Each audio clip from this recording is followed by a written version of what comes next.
Thank y'all for having me today. My name's Austin Allsup, down from around Abilene, Texas. My dad told me Allsup's been around quite a while playing music. I think it's 170 some odd #1 hits that my dad's played or produced. I didn't end up actually meeting my old man until I was about 17. But he had the Bob Wills Texas Playboys band. After Bob passed, my dad and Leon Roush took over the band as far as touring, you know, from the estate. And that was kind of my first gig, was going on the road with that group of guys.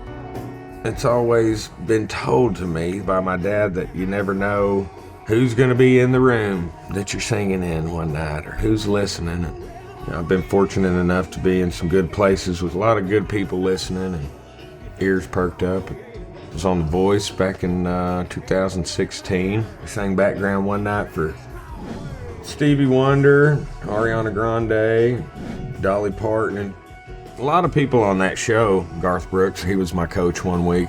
Tim McGraw and Faith Hill were my coaches one week. That was very interesting, being on TV and doing that whole thing.